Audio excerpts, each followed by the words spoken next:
현행 사회적 거리 두기가 다음 달 3일까지 한 달 더 연장됐습니다. 인당 25만 원씩 지급되는 국민지원금 신청이 오는 6일부터 시작됩니다. 기준금리 인상에 대출 제한 카드까지 꺼내드는 등 대출 조이기에 나섰지만 수도권 아파트 매수 심리는 더 강해진 것으로 나타났습니다. 다가오는 추석에 4인 기준 차례상을 마련하는데 평균 30만 원이 필요하다는 조사 결과가 나왔습니다. 생경제라이브 시작합니다.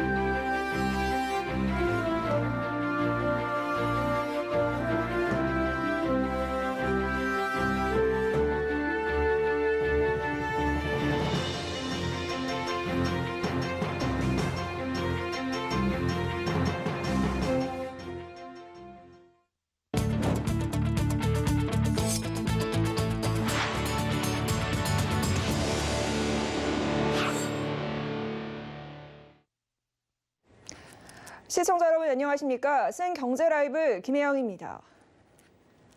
현행 사회적 거리 두기 단계가 한 달 더 연장됐습니다.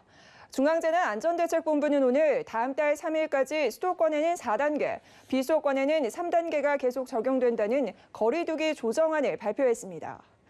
다만 4단계 지역의 식당과 카페의 매장 내 영업시간은 오후 10시로 다시 1시간 늘어났고 접종 포함 최대 6명까지 모일 수 있습니다. 3단계 지역 다중이용시설에는 접종자 4명을 포함해 최대 8명까지 모일 수 있게 방역수칙이 일부 완화됐습니다. 인당 25만 원인 국민지원금 지급 절차가 6일부터 시작됩니다. 성인은 개인별로 신청하고 신청 다음 날 신용카드와 체크카드, 지역사랑 상품권으로 충전되는 방식입니다. 첫 주에는 요일제가 시행되는데 출생연도 끝자리가 1과 6인 경우 월요일, 2와 7인 경우 화요일, 3과 8인 경우 수요일, 4와 9인 경우에는 목요일, 5와 0인 경우에는 금요일에 신청하면 됩니다. 주말에는 요일제가 해제돼 누구나 이용할 수 있고 둘째 주부터는 요일제와 관계없이 모두 신청할 수 있습니다. 오늘 코스피는 외국인 매수세에 힘입어 상승 마감에 3,200선 탈환에 성공했습니다. 오늘 증시 상황 서청석 기자가 정리합니다. 전거래일보다 0.44% 오르며 출발한 코스피는 장 초반부터 상승세를 이어갔습니다. 외국인은 대규모 매수세를 기록하며 코스피 상승장을 견인했습니다. 결국 코스피 지수는 전날보다 0.79% 오른 3,201.06포인트의 장을 마감했습니다. 눈여겨볼 점은 외국인의 유입세였습니다. 외국인 투자자는 4거래일 연속 순매수를 이어가고 있는데 이 기간 외국인의 순매수액은 약 2조 3천억 원을 돌파했습니다. 외국인이 4거래일 연속 순매수를 이어간 건 지난달 6일부터 17일까지 7거래일 연속 매수세를 이어간 지 13거래일 만입니다. 이날 외국인은 5,841억 원을 순매수한 반면 개인과 기관은 각각 4,681억 원, 772억 원을 순매도했습니다. 시가총액 상위 10개 종목 대부분은 강세를 보였습니다. 삼성전자 0.79%, 네이버 2.26%, 현대차 1.42% 등이 올랐고 셀트리온과 카카오뱅크는 각각 1.74%, 1.34% 하락했습니다. 코스닥은 전거래일 대비 0.64% 오른 1,053.85포인트의 장을 마감했습니다. 오늘 상승장 속 거래를 마친 코스닥은 지난달 20일 이후 10거래일 연속 랠리를 이어갔습니다. 이날 개인과 기관은 707억 원, 291억 원을 각각 순매도했고 외국인은 1,122억 원을 순매수하며 지수 상승을 이끌었습니다. 신작 게임 도깨비 트레일러 공개로 코스닥 시총 3위까지 올랐던 펄어비스는 전거래일보다 1.04% 오르며 거래를 마쳤지만 순위 상승에는 실패했습니다. 서상영 미래에셋증권연구원은 전날 하락에 따른 반발 매수세가 유입돼 상승한 것으로 보인다며 달러화도 약세를 보이는 등 위험자산 선호 심리가 높아진 점이 긍정적으로 작용했다고 평가했습니다. 서울경제TV 서청석입니다. 현대중공업 등 가을에도 대형 공모주들이 연이어 출격에 나섭니다. 옥석 가리기가 필요할 텐데 향후 전망과 투자 포인트 짚어봤습니다. 앵커 리포트입니다. 현대중공업이 가을 IPO 시장에 포문을 엽니다. 우리사주조합 대상 사전청약에서 당초 배정액의 2배에 가까운 신청률을 기록하며 흥행 청신호를 켰습니다. 현장에서 업황을 체감하는 직원들이 미래 전망을 밝게 점친 겁니다. 이에 더해 합리적인 공모가와 우호적인 수급 등도 흥행 기대감을 높이고 있습니다. 현대중공업의 희망 공모가 기준 주가 순자산 비율은 0.77에서 0.89배, 상장 직후 유통 물량은 전체 상장 예정 주식 수의 16.2%에 불과합니다. 국내 조선업체들의 PBR 평균은 PBR 1.1배입니다. 현대중공업이 대장주임에도 불구하고 기존의 경쟁사들 대비 대략 20% 이상 낮은 가격에 시장에 진입하기 때문에 저희가 상장이 되고 나면 이런 가격 격차가 빠르게 좁아지면서 주가 상승이 이루어지지 않을까 이런 기대들을 하고 있습니다. 반면 지지부진한 대우조선해양 인수는 리스크로 꼽힙니다. 대표적인 경기 민감 업종인 조선업의 전통산업 이미지 불식도 관건입니다. 최근 회복세에 들어선 경기 사이클 환경은 우호적이지만 플랫폼과 바이오주처럼 가파른 성장세를 보이거나 확장성을 키우기엔 한계가 있다는 지적입니다. 카카오페이도 10월 증시에 첫 발을 내딛습니다. 금감원 제재에 공모가를 낮추고 몸값 거품을 뺐습니다. 카카오뱅크의 주가가 2배 가까이 뛰며 순항하고 있다는 점도 우호적입니다. 또한 일반 청약 물량을 100% 균등 배정한다는 점도 눈길을 끌고 있습니다. 상장 이후의 주가 수익률은 뱅크보다 더 양호할 가능성이 크다라고 생각하고 페이가 좀 금융 플랫폼으로서의 포텐셜이 좀 더 큰 게 아닌가. 다만 하반기 출시를 앞둔 MTS가 얼마나 큰 성공을 거둘 수 있을지와 디지털 손해보험사 본인가 취득이 순조롭게 진행될 수 있을지가 관건입니다.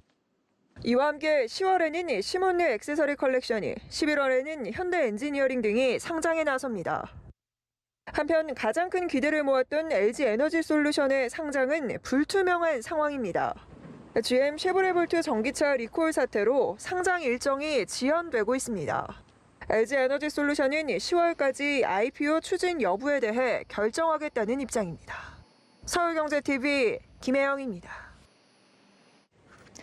최근 기준금리 인상과 일부 은행들이 대출 제한 카드를 꺼내드는 등 대출 조이기에 나섰지만 수도권에서 아파트 매수 심리는 더 강해진 것으로 나타났습니다. 전세 물량 역시 공급이 수요를 따라가지 못하는 상황이 계속되면서 전세난에 대한 우려가 커지고 있습니다. 설소경 기자입니다.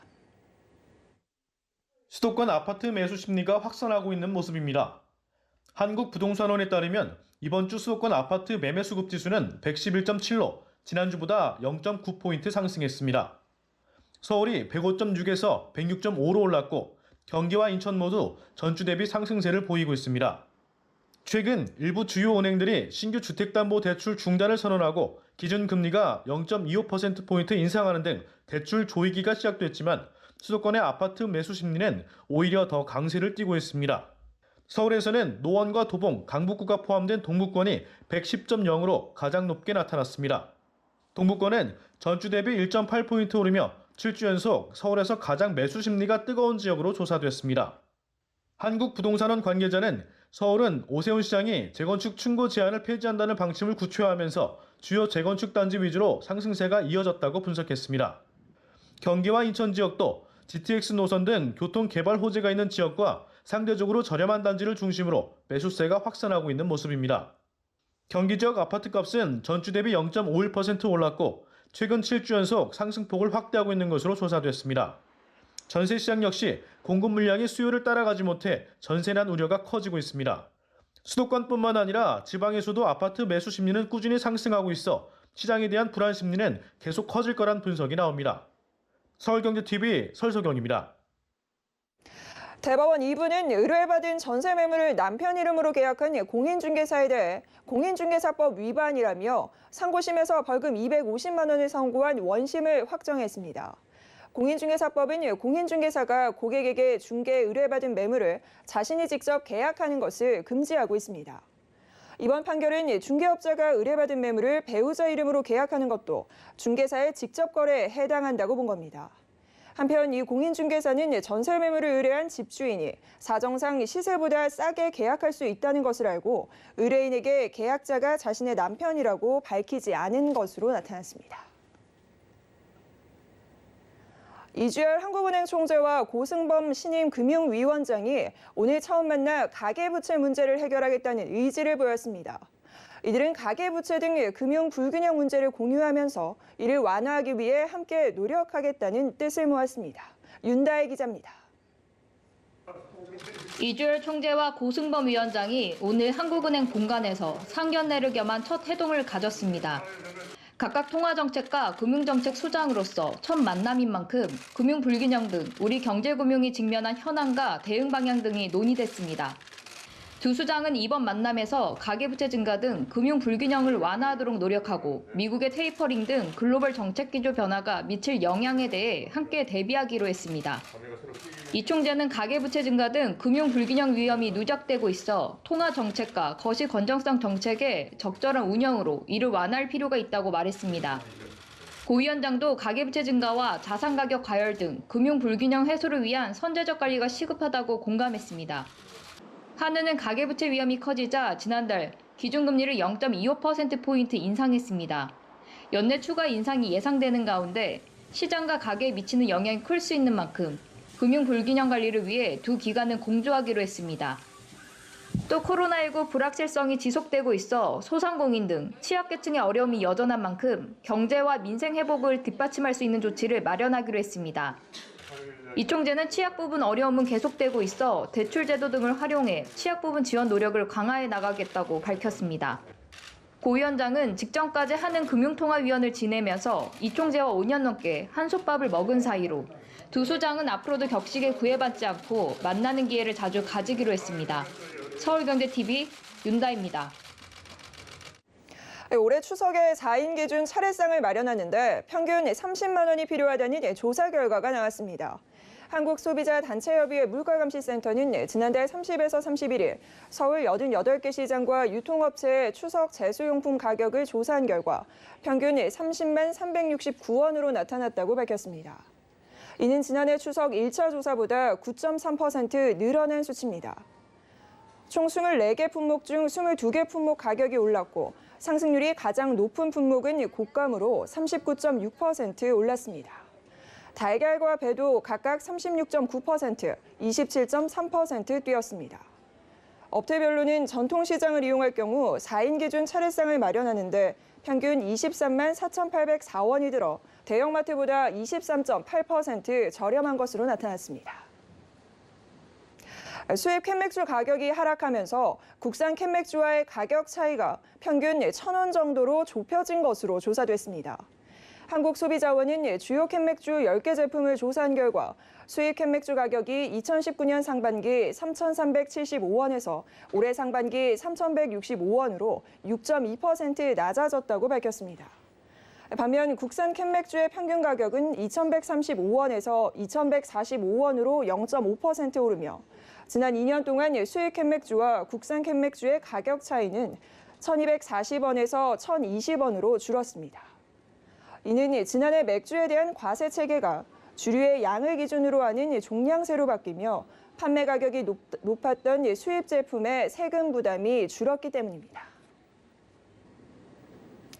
정부의 항공업계 고용유지 지원금 기한이 이달 말 종료됩니다. 연장이 안 될 경우 무급휴직이 불가피한데요. 관련 종사자들은 반실직 상태나 다름없다며 심각한 고용 불안을 호소하고 있습니다. 정세미 기자입니다. 정부가 지난 6월 한 차례 연장한 항공업계 고용유지 지원금이 이달 말 종료됩니다. 문제는 지원금 지급이 재개되는 내년 초까지의 남은 석 달. 현재 항공사 중 유일하게 대한항공만이 12월까지 유급휴업 연장을 자체 결정했습니다. 상황이 이렇자 업계의 고용유지 지원금 연장 요구 호소가 이어지고 있습니다. 항공산업 관련 15개사의 16개 노조는 지난 1일 고용유지 지원금 연장을 촉구했고 한국민간항공조종사협회도 어제 별도의 성명서를 냈습니다.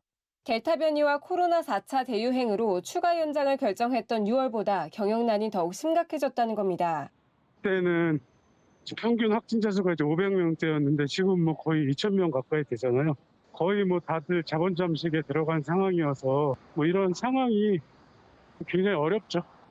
흑자 전환한 대형 항공사들과 달리 LCC는 더 어렵습니다. LCC 4개사의 올해 상반기 매출액은 2019년 상반기 대비 약 80% 가까이 줄었습니다. 때문에 지원금이 끊기면 평균 임금의 절반만 지원되는 무급휴직이 불가피할 것으로 보입니다.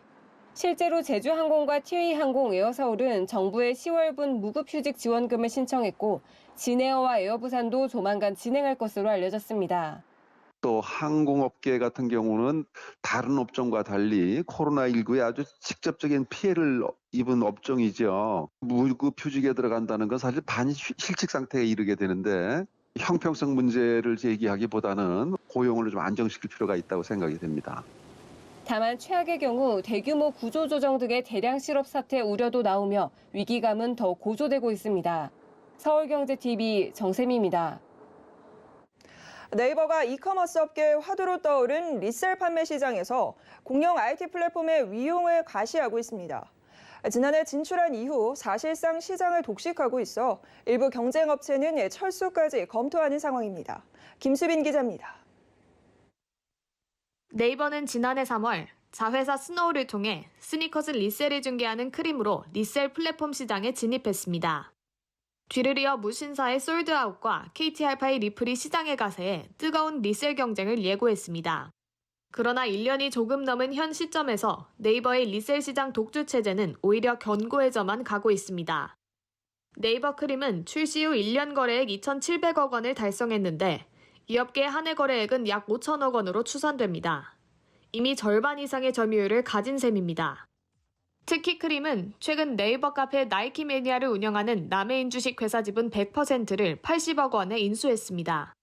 남해인의 지난해 매출액은 4억 원, 중고 거래를 위해 모여있는 회원 수는 100만 명이 넘습니다.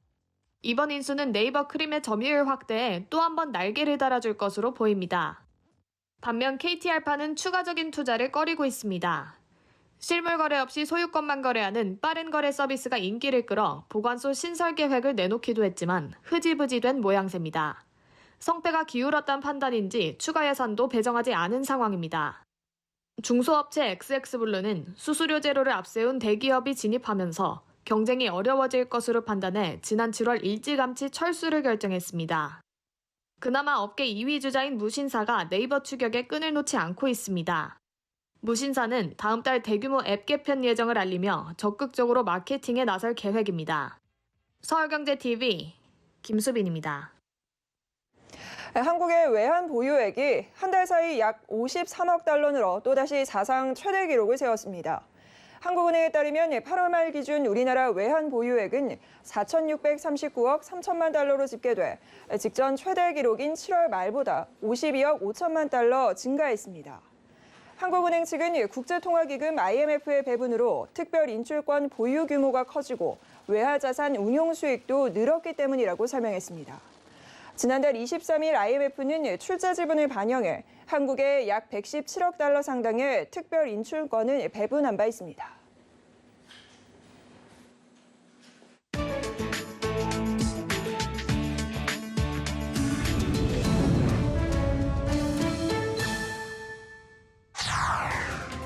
시진핑 중국 국가주석이 어젯밤 중국 국제서비스 무역교역회 개막식 축사를 통해 베이징 증권거래소 설립 계획을 깜짝 발표했습니다.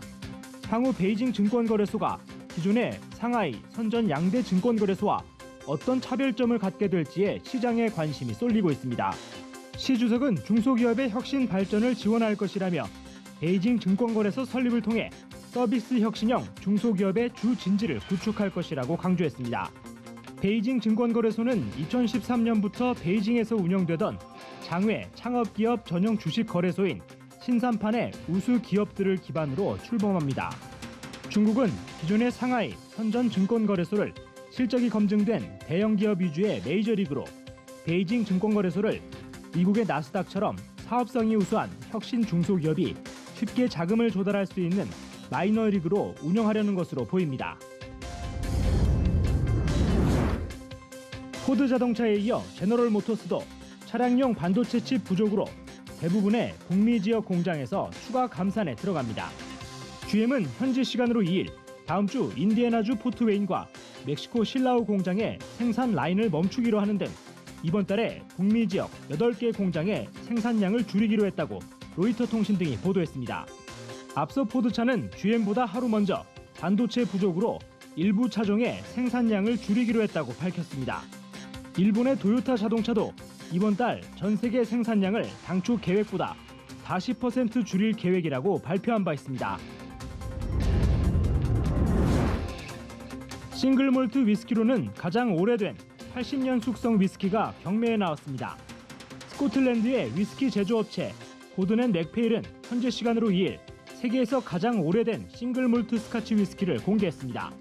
런던의 소더비 경매장에서 공개된 이 위스키는 새장처럼 보이는 참나무 통에서 모습을 드러내며 마치 보석처럼 빛을 냈습니다. 고든 앤 맥페일은 이 위스키를 총 250병 생산해 처음 나온 한 병을 경매에 붙일 예정입니다. 나머지 249병은 일반 판매를 통해 유통될 예정이며 가격은 아직 밝혀지지 않았습니다. 고든 앤 맥페일 관계자는 로이터 통신과의 인터뷰에서 대략 16만 파운드의 가치가 있는 것으로 평가한다면서 이 위스키는 대단한 작품이 될 것이라고 자부했습니다. 허리케인 아이다가 미국 남부 루지애나주에 이어 북동부 뉴욕과 뉴저지주를 강타했습니다. 로이터 통신에 따르면 현재 시간으로 1일부터 2일까지 미국 북동부에서 기록적 강우로 최소 9명이 사망했습니다. 홍수 때문에 뉴욕주에서 2살배기 영아를 비롯해 7명, 뉴저지에서 2명이 숨진 것으로 파악됐습니다. 필 머피 뉴저지 주지사와 캐시 호컬 뉴욕 주지사는 주 일대에 비상사태를 선포했습니다. 빌 더블라지오 뉴욕시장도 도시 전역에 기록적인 폭우가 예상된다면서 시 일대에 비상사태를 선언했습니다. 머피 뉴저지 주지사는 트위터에 8만 2천 건에 육박하는 정전이 보고됐다면서 아이다로 인한 피해 현황을 공개하기도 했습니다. 또 뉴저지주 뉴요크 공항엔 1일 오후 8시부터 9시까지 시간당 80mm가 넘는 비가 내려 모든 항공편 운항이 중단됐습니다.